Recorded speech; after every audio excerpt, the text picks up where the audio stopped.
Greetings, Marsh here, and welcome to episode 258 of my modded Factorio playthrough. In this episode, we are going to continue to expand our ingot production to include nickel, silicon, and silver. Enjoy. We still have no sulfur, and we've been grinding through our fluorite, so we might be getting to the point where we're using up all of our acid products. But at least the wall's holding out. There's still some biters running around.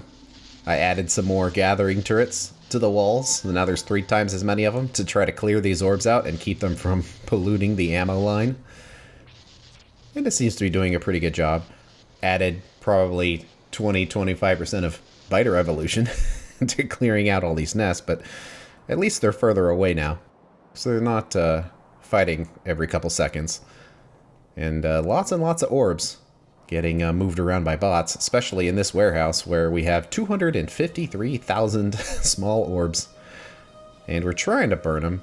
It just doesn't burn away that fast because these are undersized based on the number of heat sources here. We actually need twice as many, and I suppose we can put twice as many down, but I kind of don't want to because the logic is here and I just don't feel like moving it. But technically they all need to be expanded like that. But we'll see how it works if we get completely overloaded. Because that's only a couple squares away from being maxed out, and then these requester chests are going to be maxed out. We nuked our sulfur as a result of making all that ammo, and we still need to make a little bit more. So we're not completely out of the woods yet, because we're out of this, and we're actually out of regular ammo too. Almost. Well, I guess the supply depot is filled up, but it hasn't filled up the line yet because that ammo is made from glycerol liquid, which only comes as a result of processing the leftover nutrient pulp, so we can only make it so fast. But I think we're doing okay.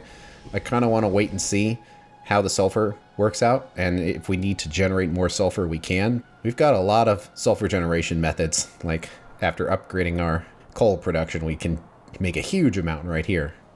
So we will have to see.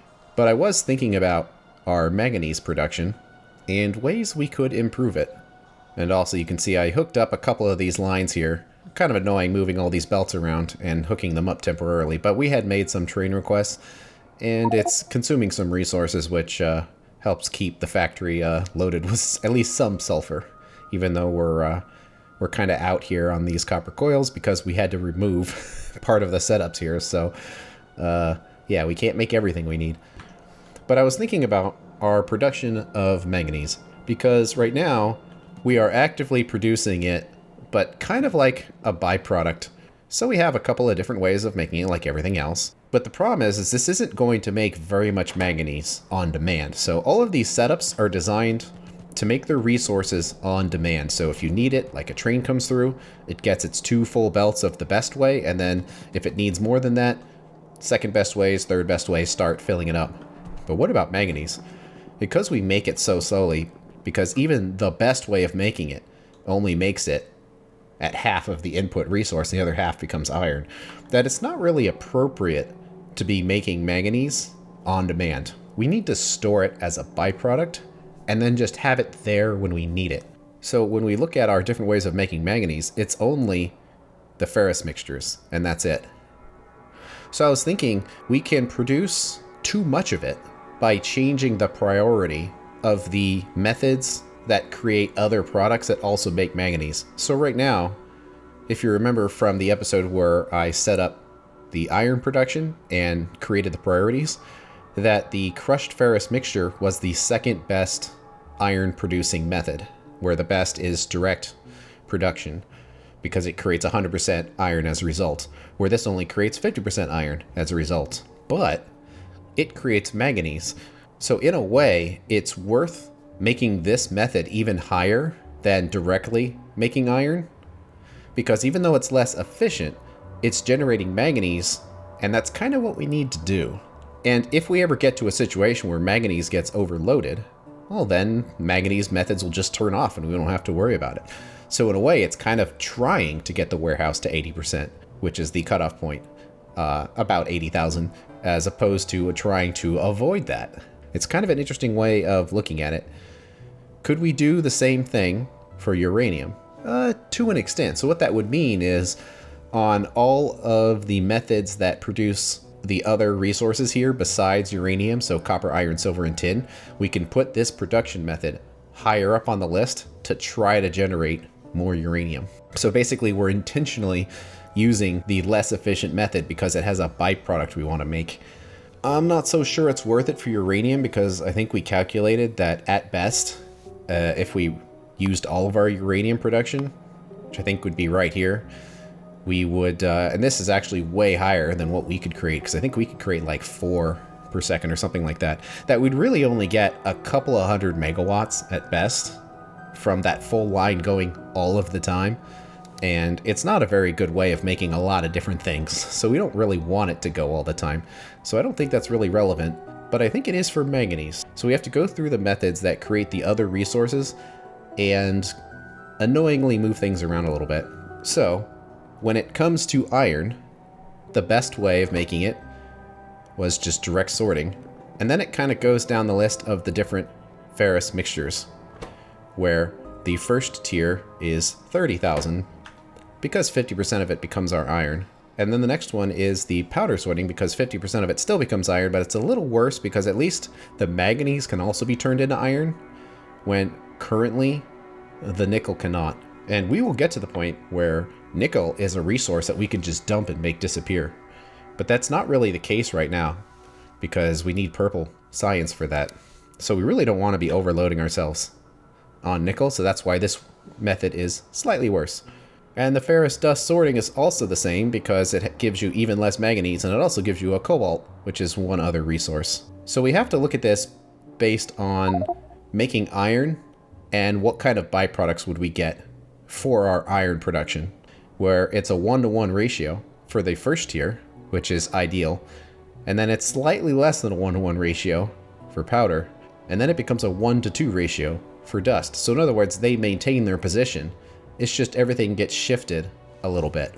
So we can change the numbers here, and hopefully nothing will run because we're already kind of maxed out.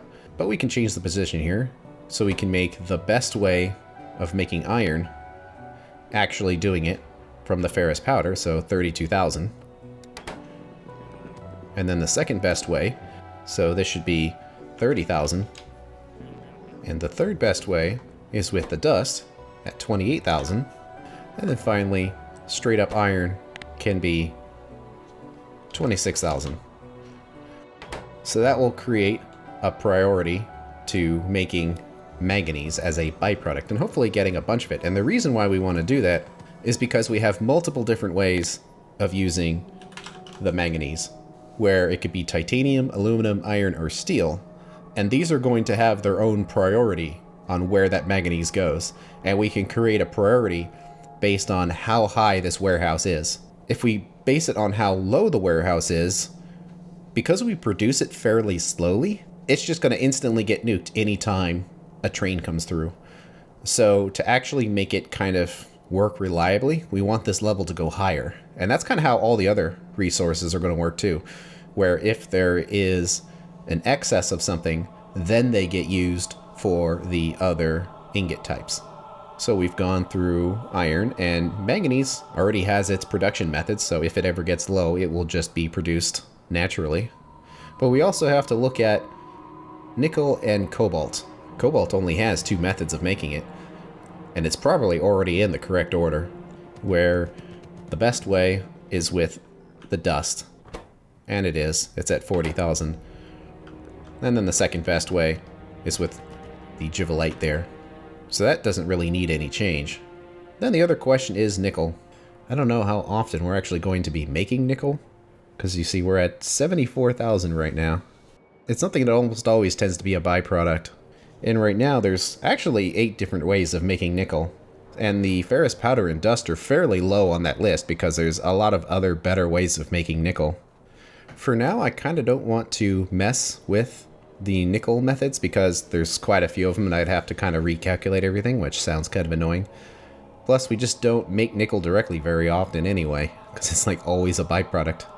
But we'll take a look at it, that if nickel ever gets below, say, 20,000, that it might be worth revisiting the nickel production methods and recalculating them to make a little bit more manganese. But because we make so much iron, that this should actually be a really good way of making manganese, because it'll be a 1-to-1 ratio, where for every unit of iron we make, we'll make a unit of manganese.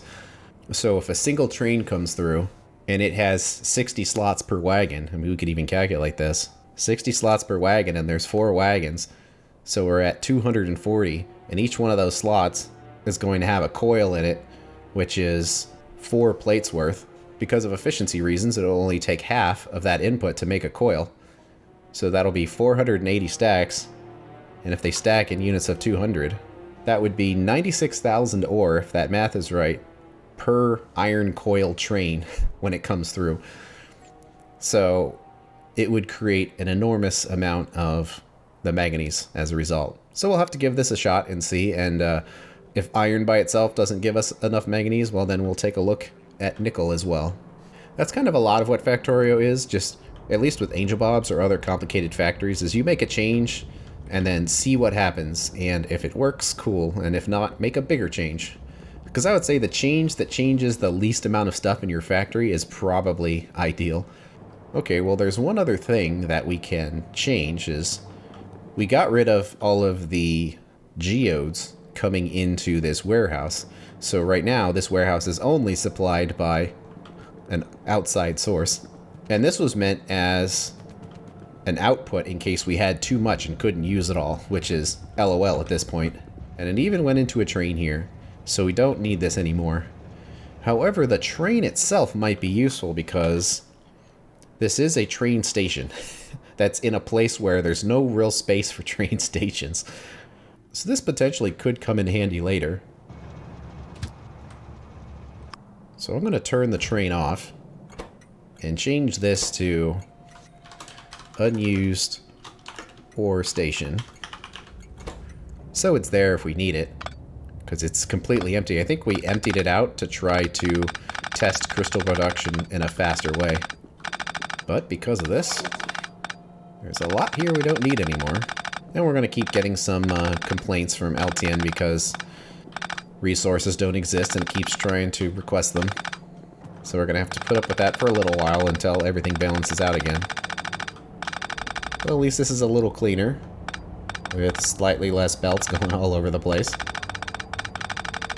And we'll just throw the dust in there. And I think we're ready to keep working on our ingot setup here.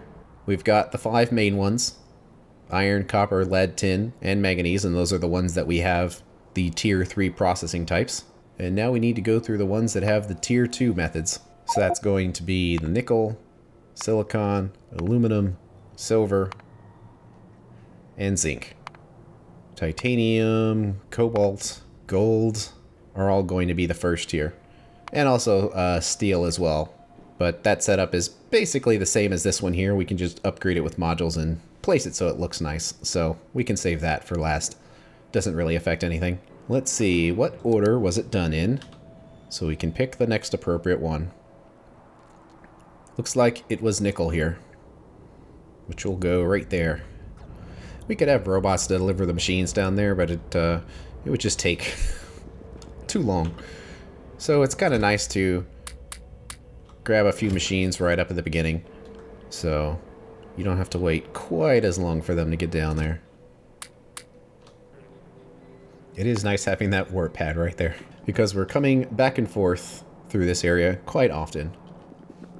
And one thing that might help, because a lot of times we find ourselves kind of waiting on robots, is to grab the crawler wherever we hit it. And unfortunately, it's kind of way down here. But even this far in the factory, the crawler is still useful just because it's a great deal of robots in very close proximity to where they need to be.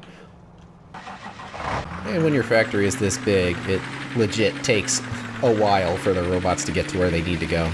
So hopefully trains don't run while we very carefully use their tracks as a road. But I haven't heard any run in a while, so I'm hoping that if I do hear one run, I'll hurry up and quickly get out of the way. Oh yeah, we got that stereotype to move out of the way too. And that as well. There we go. I guess robots will come by later to clean up the inventory. Alright, well we got more stuff we have to move out of the way. This time, it's silicon. And the setup will be similar when we do work on silicon, but we might as well just kind of pick it up now and get it out of the way. Let's see, so we need to do really something similar to this so we can get started in the same way. Well, I guess we could have smashed these a little closer together. But oh well, it's already there. We'll just grab this and put it in the middle and worry about the final position later. That's so much faster. Should probably be taking the crawler around with me more often. Okay. Well, this needs to be for the nickel. It's kind of hard to tell the difference between nickel and tin, but there we go. It'll be 2 belts in, 60, 1 belt comes out, and then we have our 15 chemical furnaces, which is a lot more, I think, than previous setups. The actual orientation might be similar to these, and we have the space to make it this long, so we probably just should. So for now, let's copy the entire thing as is, and just modify it. So, whatever, I'll just place it down. Ah, thank you, robots. Another great thing about the crawler is it's a moving logistics zone, which makes it a little easier to get placed. And it's been a while since we've given the robots somewhere to park, so there you go. We can just place these in here to make it go way faster. Okay, so that should be our 16, but it's not. Let's just add an extra one in there and fix it later. We need to make this the nickel cathodes. And we're going to have way less belts of input. 1 belt goes in and turns into 3 on the way out, which is kind of annoying. But it does mean that a lot of this is unnecessary belt. Because then we can just pick it up, place it right next to each other. And there's probably some unnecessary power poles in here. This is something else that's going to need sulfuric acid, so we might not be able to test it in full speed, but I'm fairly confident of these setups at this point working properly. Although we do have to have an additional belt because we're looking at 45 resources for each output. For belt compression reasons, I'll just use the stacks. That should basically be it. So we can pick it up again and put it in a good spot, and it's not quite the same setup as the rest of these, but these chemical furnaces are not the last step, so I don't really see a reason to line them up right there. But we could use these machines right here, but it might make it unnecessarily compact. So how about we'll use these ones instead. So hopefully that's lined up. Looks like it. Might as well cut all these out while we're here. I'm kind of worried about that acid. Is it getting really low? Yeah, it's gone. Well, we might be using a lot more sulfuric acid than we're used to because we need it for basically copper production now. And it's gone. The last step just requires the 3 furnaces, and it's pretty much exactly like this. So because of that, why not just try to reuse it?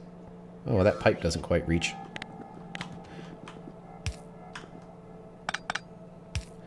There we go. Except this time I won't have to be taking the spot of a different process. It can just be lined up. So we'll grab this and I guess just line it up here, and then try to center it, which I think is this. Yeah, looks like it. So we kind of do need a sorting storehouse here. I guess we can kind of line it up with this setup. So in, and then 3 go out, and limit it to the 1. Although because of the positions there, it might not look quite as clean, so I guess we'll just do down in the middle here. There we go. Something like this. We're still waiting on the machines to get here, but we can switch them now. So nickel tier 2. And that should basically be it, with the exception of the fuel, which needs to come in from somewhere. kind of crowds this side a little bit, but it would also look cleaner if there was a belt coming in. But also, is that position okay? Because we kind of did just randomly pick it. Because we do have to worry about encroaching on this space here. It seems like a lot of these setups are significantly closer. So let's pick up and move it. Bot's going to have to do even more work. So lined up here. Let's leave 2 spaces there. And do that. It's going to be a little closer there. Then we just got to wait for everything to get back here again. I wanted to leave some space in the middle for our pipes here, so that's why I kind of put this belt all the way down here. But now, we don't have to worry about it quite as much. So we'll just do one up here. And find ourselves running out of belts very quickly. I'll just grab more since we're waiting on robots to get down here anyway. Yeah, there's the belts going back because robots had their minds change when the request was different, but we'll just grab everything for now. Yeah, we'll get to it eventually. There's no copper, there's no copper. Unfortunately, we're not going to be able to test nickel here, so we'll probably go as far as getting everything mostly hooked up and ready to go, but then the final bit, we'll have to wait until we actually have some sulfuric acid, because there's kind of no point in hooking everything up if we're completely out of acid, because there's nothing to test.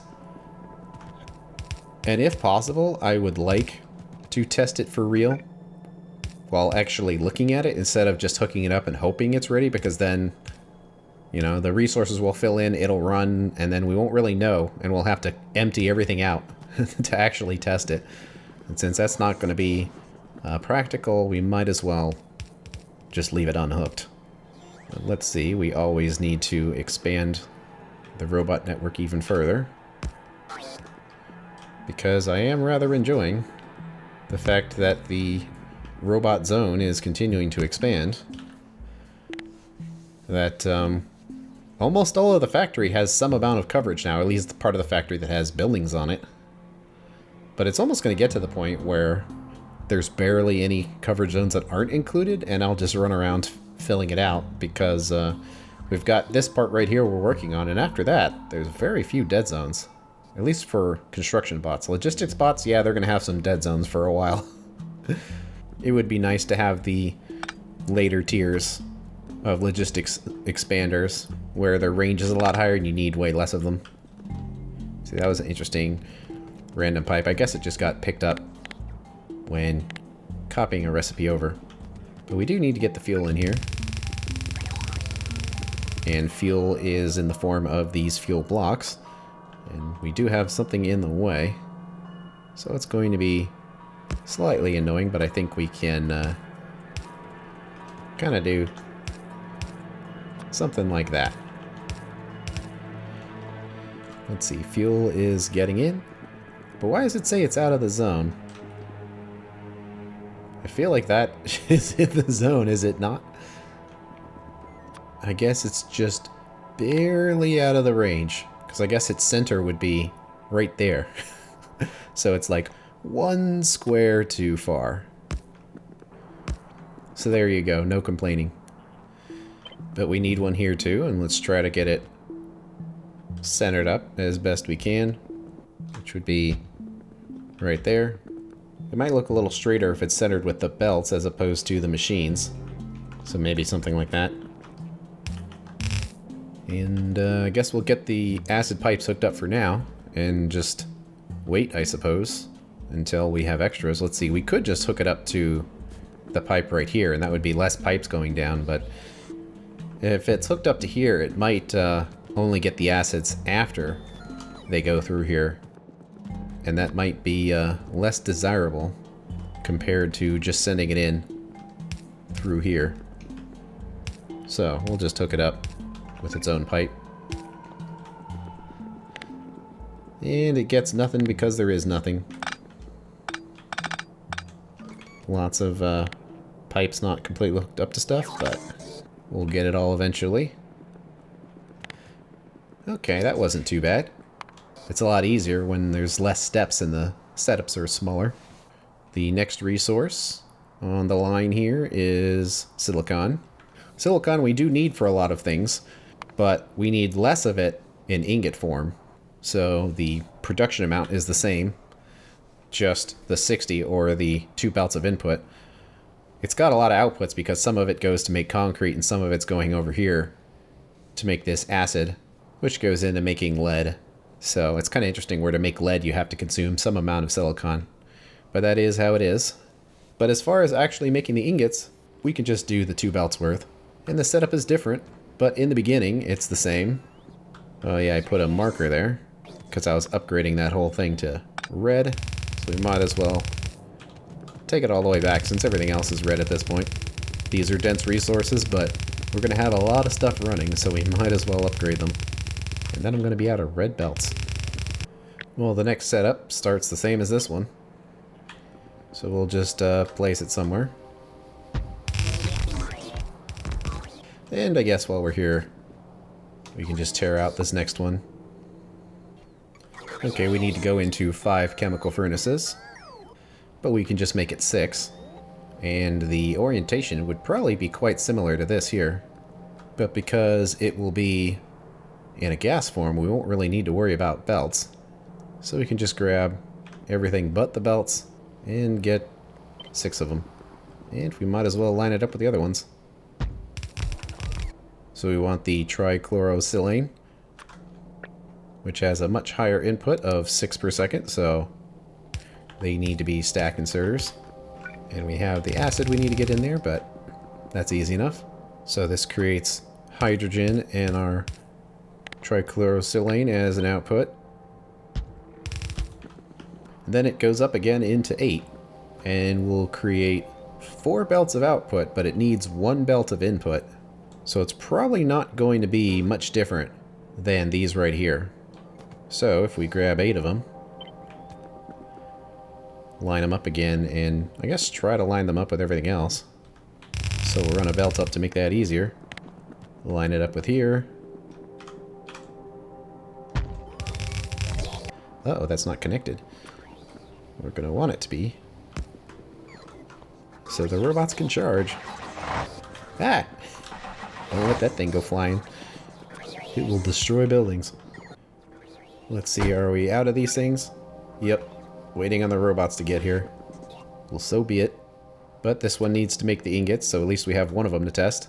So it has 1 input, which is 4.5, and an output of 18. But 4.5 is fast enough to need a red inserter. It will have its output connected to everything else. But then we need to get 18 out of here, which is too much for 2 inserters. So we need to have 3. And do this in a slightly different way.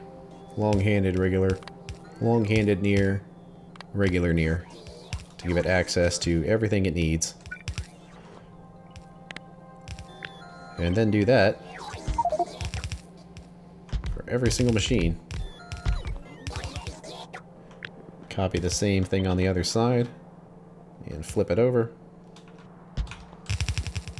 And that'll give us our 120 output, but we need to insert some, and actually it's going to be coming from the other direction, so it doesn't need this belt, which is just the weird thing about silicon, is it's in liquid form. Alright, let's take this and place it somewhere in the middle, where 1 belt has to come down, while the other ones go in. And the thing that makes this special, let's just put that there, is that we need to make sure that we always have some ingots in here. So everything else is set to 1000 as the input, which we can still do, but the output cannot leave this warehouse until there's at least some resources kept inside of it in order to make sure the ingots make it down here before all else. So just to remind myself, let's put a thing here and says the enabled condition has to be the ingots are greater than something kind of low but more than 0, so let's just say 100. Just to remind us that it's there. Okay, we've got some acid hookups. It looks like these are the ones that went there. And there's a hydrogen, it's just a byproduct, so that'll make sure it gets sent to where it needs to go. But we also have an input here. And let's line it up here so these are slightly straighter. And it looks like it's already lined up on this one. So it would need to be right there. And these are more extra belts and things that can be kind of moved out of the way for now. So, all hooked up, kinda. This needs to connect over there. Okay, we gotta wait for the robots to deliver everything, but we can still kinda get this tested here by lining everything up. We got some belt funny business going on here, but the number of belts are the same, so we can just kinda leave them where they're going, straight up and over. Luckily, we do have the acids necessary to test this, so we can just figure out how it works immediately, rather than having to wait. So let's see, that's hooked up, but this is not. I'll just hook it up in the middle here. So it looks kind of cool like that. And it's going to take some silicon to make some silicon. Just a tiny amount to get an idea for how it works at full speed. So we'll grab a couple of stacks of silicon here just to fill it up. So in goes silicon. Kind of shoots a little bit out there, but the most of it will go down. Okay. Wait, did we like walk out of a zone for a second? I guess we kind of did. Well, we don't want that. We want this to stay nice and connected. So let's do that in a couple of parking spots, because why not? The silicon should have made it, and it did. So we can test it out. So first we have our two belts going into one. And then they're making the gas. And it's all connected. Some extra pipes there though. Then it's going up here. Guess it's just not quite making it into this machine. Or no. These are all pointed the wrong way. Where it's going out. But it's mostly going in. And it's going to top itself up. But otherwise, looking pretty good there. The next one is silver, I believe. It's kind of hard to tell because of the belts being around there, but it is. And because we're rebuilding silver here, we're finally going to have way more of it than we did before, because this setup was built based on the days before we could directly create it. So it was based on like 6 per second or something like that, very little. But now that we have 60, we're going to have a much bigger setup. And it's slightly different. So it's the 10 ore processors, but then it goes into a liquefier, which is the interesting step, and then only 2.5 blast furnaces, which is going to create our 90 ingots. So this is going to be a fairly compact setup. Well, since we're here, might as well completely tear out all of this aluminum. And yeah, the zone is going to disappear. So let's keep it here for a little while. And the rest of the robots can work on getting rid of all of that. And it looks like all of this is going to be in the way again, so got to unhook what was just hooked up. Luckily, putting belts down only takes a few minutes. Well, the beginning of the setup is identical. So we'll just line it up and put it somewhere.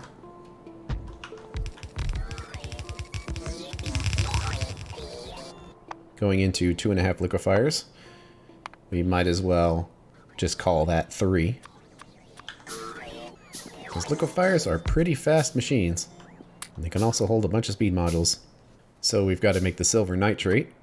Basically one of these per belt. Yeah, is pretty much what it's going to get. So it's going to have 2 inserters going in. And the output is basically going to be 30. Which, when we place the correct belt down, that's basically 4 inserters. And then we can have the acid going up and down each side of the regular resources coming in here, and then these coming up and over. We're going to have 3 of them. Might as well keep the belts lined up and keep these machines lined up with the machine that's above. So something like that. Except we're going to have 3 of them. Uh-oh.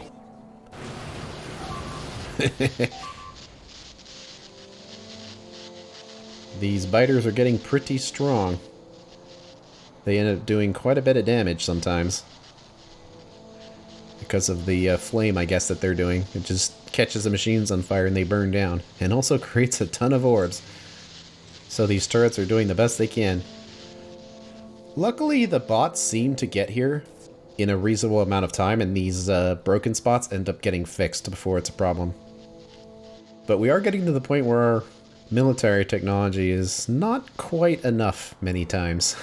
Now that we have these artillery turrets taking out nests as they form, our biter evolution is creeping up and up. So we're kind of on a timeline here to getting our technology better before things get out of hand. But luckily we're going to get some upgrades before too long there. So hopefully we hold out until then. And if I have to cheat the evolution down, then so be it. But hopefully it doesn't come to that.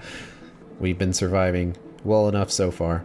Okay, these need to get all adjusted to silver, but we also kind of need to wait for the resources to get here. But after that, we need 2.5 machines to make 3 belts worth, and it's basically this again. So rather than reinvent the wheel, let's just reuse it. And it is going to be a little off-center, but luckily, since there's no pipes, we can flip it. And by putting it here, makes it look much straighter. Let's put some belts in. And then we can get it lined up with these machines. And placed. They do end up being fairly close to this setup here, but we could move it back a little bit if we needed to. You know, I'm thinking this is a decent enough spot for it. Although, this is placed completely backwards. Because it needs to be like this. It doesn't feel quite so crowded when it's like that. And the question is, do we want to move it back a little bit to get space? Because compared to everything else, it does look a little squished. So we'll do this and give it like 2 more squares. Still doesn't give too terribly much space for expansion. But I am worried about expanding over into this area here, so I feel like a little bit of squish is worth it. Let's see how it compares. Because we've got 13 spaces right there. And 13 spaces, so same distance. Okay, well I guess we can just kind of wait for the robots to finish up here. Yeah, you can definitely tell the production rate of silver was really low because it was a yellow belt. Although silver was later on here, so it would have been less belt overlapping if done differently, but oh well. Too late, it's already been placed. The overlap continues. Okay, set to silver. We'll just save the robots some time and put the modules in here ourselves. Same with these. We need to get the nitric acid in here. And is that something being sent? That seems less common. And I don't think it's up here. Where would the closest one be? Is it in this mess? It doesn't look like it. So if that's the case, the nearest nitric acid is probably right here at Rubite, correct? Yes. And the train is where it goes in, so we still have a space for it. So we can just keep coming down here and use this space on the side here to go up. We've got a little bit more space without bumping into things. Luckily, nitric is something we generally have a lot of.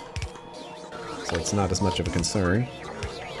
So actually, currently, we have a setup for generating the nitric from nothing, which is happening right now, which makes sense because there's no acid byproducts in the warehouse. And we have a setup for generating fluoric acid from nothing by delivering acid produced on the ore bus.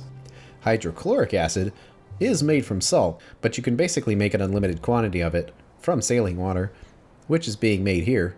So really, the only thing we don't have an unlimited method for is the getting it from nothing method of taking it from the air. So we would use a lime filter, which just requires lime to make, imagine that, and water, and it just goes through an air filter and you get sulfuric wastewater, which of course you can process into sulfur. And then to fix the filter, basically requires nothing. It's actually quite interesting where it goes into a liquefier but requires no liquids. You just put the filter in and acid gas comes out. And that acid gas is a byproduct that we're already taking care of that you can split apart into hydrofluoric acids or sulfuric acids if you need to. So if we did that, we would have alternate methods for every acid type. I wasn't wanting to do that initially, but because we still don't have any acid, I feel like we kind of should, so at least we can test the system. You see we're making a little bit of it, but it's tiny amounts. And I'm hoping that it will catch up, but who knows. So maybe we should get on that after we have silver taken care of here. So the acid should be in there now, it looks like it. We just need to get some fuel in here. And we could either put another fuel belt in, or kind of take the existing one. And I feel like taking the existing one would be a slightly cleaner way of doing it, rather than running a whole nother belt from down low. It does make the resources have to do a little bit of a zigzag there, but I feel like it's already right there, so that's like a slightly shorter belt to do, and it leaves more space in here for expansion if necessary. And that should be everything to test it here.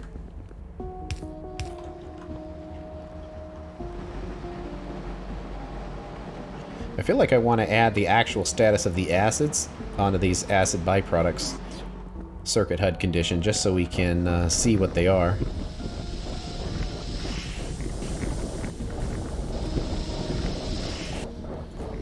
Let's see. Some of these are pointed inwards, which shouldn't be the case. So is it just these ones? Seems like it. Well, doing a good job. It wasn't quite maxed out yet, but seems pretty good. Awesome, awesome. Well, before we work on this, let's generate some acid. But planning that is going to wait for the next episode. Thanks for watching, and I will see you later.